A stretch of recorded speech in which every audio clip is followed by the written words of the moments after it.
The headline didn't just appear, it detonated. One moment, the morning cycle was moving at its usual chaotic pace. Reporters shouting over each other, phones buzzing, cameras blinking, and then, like a sudden eclipse swallowing the sun, everything fell still. A single alert lit up every screen in every newsroom across the country. Trump suggests Senator Mark Kelly should be executed. The words hung there, heavy, unreal, as if the nation had collectively misread them. But they were real. And the silence that followed was louder than any political storm in recent memory. News anchors paused mid-sentence. Producers froze, fingers hovering over controls. On social media, timelines didn't scroll, they convulsed. Messages piled on top of each other, disbelief stacking into anger, anger sharpening into something deeper. A sitting U.S. senator, a veteran, an astronaut, targeted with an execution remark. Even in an age where shock felt routine, this pierced through the exhaustion and hit the country square in the chest. And somewhere far from the noise, Mark Kelly stood alone for a brief suspended moment. No cameras, no staffers rushing in. Just him, reading the headline with a quiet disbelief that didn't show on his face but lived behind his eyes. He had been through crises before, missions where one wrong move could end everything. But this was something different. It wasn't just political heat. It was a line crossed, a threshold shattered. A rhetoric pushed into territory Americans were never meant to accept. Meanwhile, the other side reveled in the chaos. Trump's words weren't flinched at or walked back. They were amplified. The escalation was deliberate, calculated, unthinkable, yet delivered with the casual confidence of someone who believed there would be no consequences.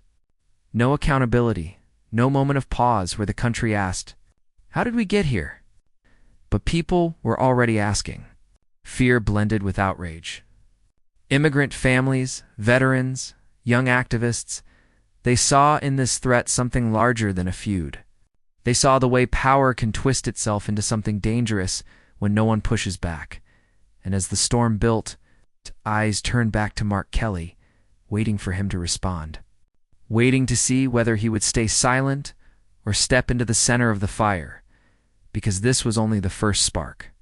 And what Kelly says next will change everything. Asterisk, to understand the weight of the execution remark. The tape has to rewind back to the rallies where the air vibrated with anger. Where words weren't just spoken, but hurled like weapons. In the weeks leading up to the comment, the political atmosphere had thickened into something combustible. Surrogates fanned flames with practiced precision, repeating lines designed to provoke, divide, humiliate. Every interview became an arena. Every speech, a dare. The tension wasn't drifting toward a breaking point, it was marching there with intention. Crowds cheered louder each time boundaries were crossed. The tone shifted from aggressive to dangerous, from theatrical to something darker. You could feel it, a tightening in the nation's chest, sense that the country was edging toward a precipice no one wanted to name. And then came the remark, dropped like a match into a room already soaked in gasoline. This wasn't just politics. This was a threat to the idea that disagreements could be debated rather than punished. It struck at democratic values. At the fragile belief that power should never be used as a weapon against those who serve, dissent, or speak truth. It challenged the decency Americans teach their children, the stability they rely on. The moral floor they assume still exists even in turbulent times. Suddenly, America itself became a character in the drama, confused, angry, anxious. In immigrant households where fear has become a familiar guest, parents muttered under their breath, wondering what kind of future their children were inheriting. Veterans shook their heads, stunned that someone who wore the uniform could be spoken of this way. Young activists fired off messages, disbelief fused with determination. The nation felt smaller, more fragile, as if the foundation under everyone's feet had tilted. Social media exploded instantly. Tweets fired like flares into the darkness. Is this real? He crossed the line. This is dangerous. Commentators scrambled to process the moment live on air, stumbling over their own words as they tried to articulate the indescribable. Hashtags erupted. Clips went viral. The shock was universal. The outrage, immediate, and through it all, one question loomed over every thread. Every panel, every living room, how will Mark Kelly respond? But before Kelly speaks, another figure enters the battlefield. Asterisk, asterisk, to understand how the execution remark erupted into national crisis. You have to look at the man who launched it hand, the pattern he's been cultivating for years. Trump's rhetoric had long abandoned the restraints of traditional politics. What once passed as exaggeration had evolved into chaos, provocation, and personal attacks delivered with an almost theatrical swagger. He didn't just criticize opponents. He targeted them, dissecting their identities, mocking their sacrifices, and painting their patriotism as suspect whenever it suited the spectacle. In recent months, the shift had become unmistakable. His rallies leaned harder into grievance. His interviews sharpened into accusations. His posts blurred into warnings. Each comment pushed the line a little farther, testing whether anyone would force him to stop.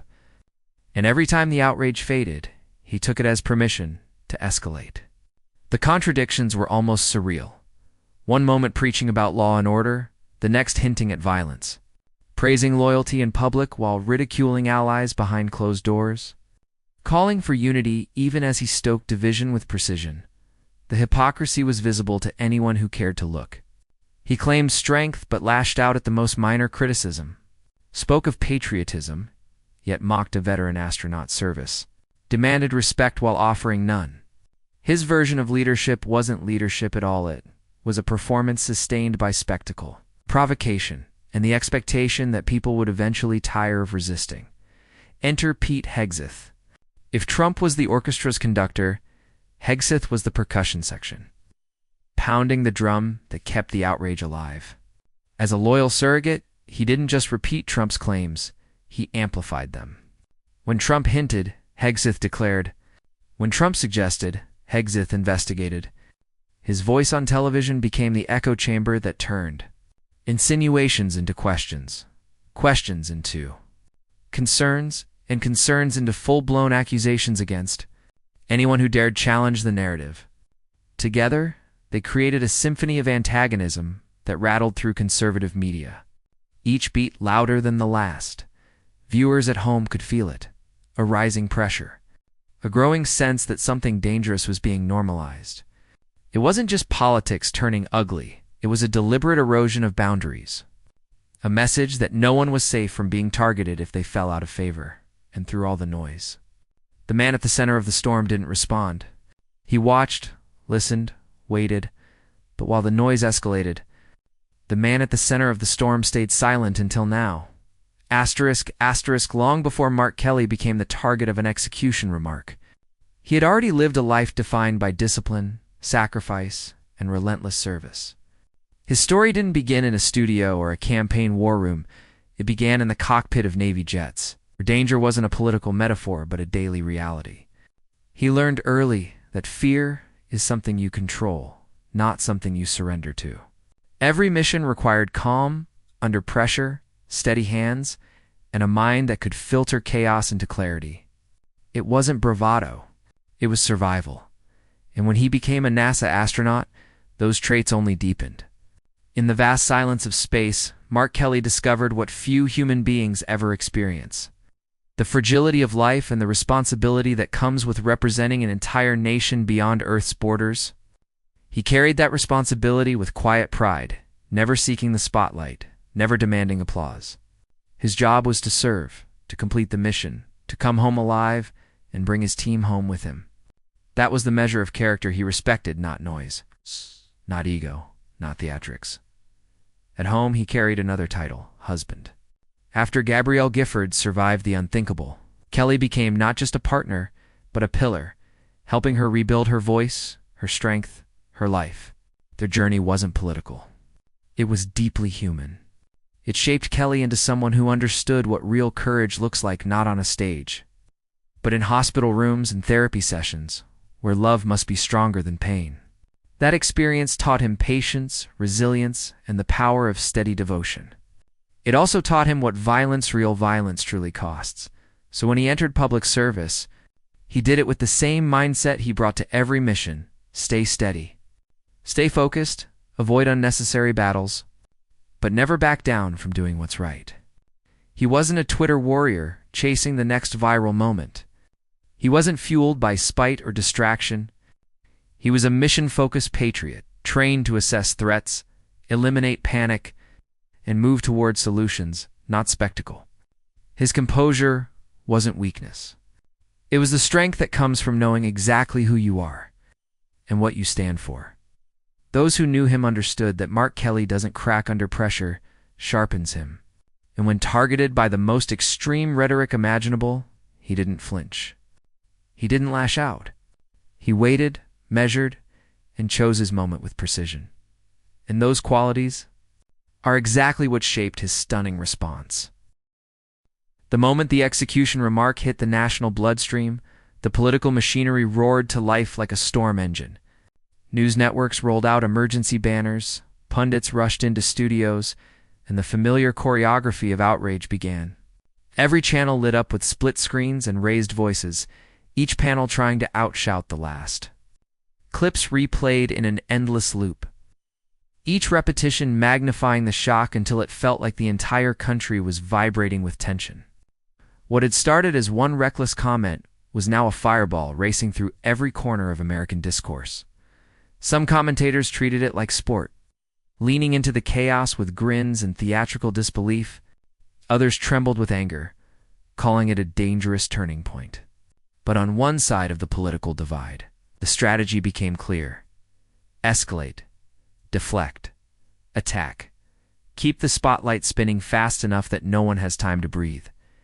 They leaned into the moment with a confidence that came from believing that drama, not truth, decides the day. And in that cyclone of noise, they thrived. On the other side, something entirely different was happening. Mark Kelly did not shout. He did not rush to cameras or grab a microphone. While the nation argued, he sat in quiet reflection, a blank sheet of paper in front of him. His staff hovered nearby, unsure whether to interrupt the silence. Kelly picked up a pen, wrote a sentence, paused, crossed it out. He stared out the window for a long moment, thinking not about the theatrics, but about the responsibility. His response couldn't be impulsive. It had to be steady, grounded, worthy of the oath he had taken and the people he represented. As the media frenzy swirled around him, he moved slowly, deliberately. He reread the headline, the comments, the reactions. He thought about the veterans he served with, the students he had spoken to, the immigrants who saw him as proof that honor still had a home in public life. Each memory added weight to his words, shaping what needed to be sedaned, what needed to be rejected outright. The nation watched without even realizing it was holding its breath. The noise grew louder, the pressure heavier, the stakes higher. Every second without a response made the tension feel more cinematic, like the entire country was waiting for the next frame of a film they couldn't look away from. And then, Kelly steps up to the microphone. Asterisk, asterisk, when Mark Kelly finally stepped up to the microphone, the air shifted. The shouting panels, the viral tweets, the breathless speculation, all of it seemed to fade into a distant hum as he looked out at the room. He didn't raise his voice. He didn't posture. He simply stood there, steady as a launch pad, the kind of calm that makes people lean in without knowing why. And when he began speaking, his tone was so measured, so deliberate, that the silence felt electrified. He started not with anger, but with truth. He spoke about services, his families, his fellow veterans. He reminded the country that disagreement is not treason, that criticism is not a crime. Each word landed with the weight of lived experience, not political theater. And when he addressed the execution remark directly, he didn't flinch. He said, "America is stronger than threats. That democracy cannot be intimidated into silence, and that leadership demands restraint, not violence masquerading as bravado." A pause followed along. Cinematic moment where his eyes swept the room, letting the reality of his words settle. Cameras zoomed in. Reporters froze. Even the people watching from home felt something shift. Kelly wasn't attacking back. He was lifting the conversation to a place his opponents couldn't reach. In slow motion, you could almost see the narrative cracking open, the tension reversing its direction. Then came the unexpected firmness, the line that would replay across every network for the next 48 hours. He said that threats don't make a nation safer, they make it smaller. That America doesn't need men who crave chaos, it needs people who protect the vulnerable. Honor the truth and stand firm when the world shakes. His voice didn't rise, but it carried. It felt like a reminder of what courage actually looks like, and on the other side, the reaction was unmistakable. Hegseth, who had built days of outrage into a spectacle, suddenly looked rattled in the clips that aired afterward. Surrogates stumbled through counterpoints that no longer hit. The momentum they had controlled slipped through their fingers, and the audience could feel it. The room itself seemed to lean toward Kelly, drawn to the clarity he brought with him. By the time he finished, his message had grown beyond politics. It was a quiet declaration of decency, democracy, to patriotism, one that resonated far outside the walls of the press room. But the reaction that followed was beyond anything anyone predicted. Asterisk, asterisk, the moment Kelly's words hit the air. They didn't just circulate, they detonated. Within minutes, TikTok lit up with edits that blended his calm delivery with dramatic music, slow motion cuts, and captions like "Real leadership looks like this." Teens who usually spent their feeds on dance trends and gaming clips suddenly stitched his speech into heartfelt monologues about courage and democracy. Viral memes followed, instantly sit by, side images of chaos versus calm, toxicity versus truth, noise versus strength. Hashtags surged so quickly, they seemed to climb the trending list by sheer force. Hashtag stand with Kelly. Hashtag decency matters. Hashtag.com is power. On Twitter. Journalists and pundits who had braced for another ugly, endless back and forth were openly stunned. Commentators from across the spectrum replayed key lines in disbelief, analyzing every pause, every shift in tone. Panels that once shouted over each other now paused to acknowledge what had just happened. Even those who usually leaned toward sensationalism found themselves admitting that Kelly had done something rare. He had diffused a bomb by refusing to let it explode. Then, late-night television delivered its verdict. Monologues opened with clips of the execution remark, followed by the audience's collective groan, the kind that mixes exhaustion with disbelief. But when Kelly's response played, the reaction shifted: cheers, applause, moments of silence that felt like respect. Comedians used humor to frame the moment, but beneath the jokes was genuine admiration for the steadiness he projected. They weren't mocking him. They were elevating him. Celebrities chimed in too. Actors, musicians, athletes, people with massive platforms posted messages praising his composure. Some shared stories about times they faced threats or intimidation.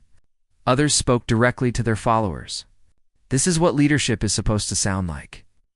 The comment sections became their own ecosystem of gratitude and relief. Suddenly, the entire country seemed to be participating in the same conversation. Immigrant families discussed it at dinner tables. Veterans shared it in group chats. Teachers replayed the clip in civics classes. For a moment, however, brief America felt aligned around the idea that dignity under pressure still mattered, that calm was not weakness, that restraint was not surrender. Kelly became an unexpected symbol, the man who met chaos with clarity and came out stronger for it. But the real impact is what this moment awakened in millions watching from home. Asterisk, asterisk, in the days that followed. As the noise settled and the reaction slowed from a roar to a hum, Kelly's message took on a deeper resonance. He didn't chase the headlines or bask in the sudden wave of attention. Instead, stepped back and reframed the entire moment with the clarity of someone who had spent a lifetime confronting real danger. He reminded the country that threats, no matter how loud, theatrical, or politically convenient, do not define a democracy. What defines it is courage, the quiet kind, the steady kind, the kind that chooses principle over provocation. He spoke about dignity as if it were a living thing, something fragile but powerful, something each generation must protect or risk losing. He said, "Truth is not a weapon. It's a responsibility. And responsibility isn't measured by how fiercely one attacks, but by how deeply one serves." His words weren't aimed at Trump or Hegseth or the commentators who had fueled the spectacle. They were aimed at everyone watching, the parents worried about their children's futures, the immigrants who carried hope in one hand and fear in the other, the young people who wondered whether their country still valued decency at all. Kelly connected the moment back to values that seemed to drift further from the political stage every year: unity, respect, service. He said America's strength had never come from intimidation, from people who choose empathy even when it's easier to choose anger. He reminded viewers that democracy survives not because leaders avoid conflict, but because citizens refuse to surrender their humanity. And for a brief moment, the nation paused, not in shock this time, but in reflection. It was the kind of moment that gave people goosebumps, that made them sit back and breathe a little deeper. His words felt less like a speech and more like a compass, pointing toward a version of the country many feared was disappearing. He didn't claim to have all the answers. He didn't pretend he could solve division with a single statement, but he did something rarer. He made people believe that decency still had power, that calm still had weight, that courage still had a place. And as his message echoed across living rooms, classrooms, and phone screens, the nation found itself holding on to a single, lingering thought. Because after everything, one question remains. In the end, everything circles back to the moment that started it, all the shocking remark, the nation's stunned silence, and Mark Kelly's unwavering response. A response that didn't match chaos with chaos or rage with rage, but something far stronger: dignity.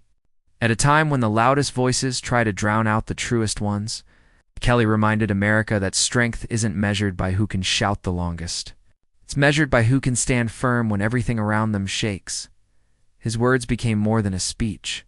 They became a mirror reflecting the values we want to see in ourselves, the country we still hope to build, the belief that truth carries further than fear. And if this moment taught us anything, it's that character still matters. Courage still matters. Calm still matters. These aren't just ideals for politicians. They're commitments for all of us. This story isn't only about Mark Kelly. It's about everyone who watched, felt that spark inside the hope that decency can still win, that democracy can still stand tall. We don't have to surrender our better selves just because someone else chooses their worst. So here's the invitation. Not to a channel, not to a comment section, but to a movement. If you believe dignity outshines hate, share this story. If you believe courage outlasts cruelty, let your voice be part of this moment. If you believe truth is worth defending, tap like, leave your thoughts. Join the community that refuses to give up on what America can still be, because every click, every comment, every subscription isn't just engagement, it's a stand. A small but powerful way of saying we choose the path of integrity. We choose the future built on courage, not fear. And that choice starts right now.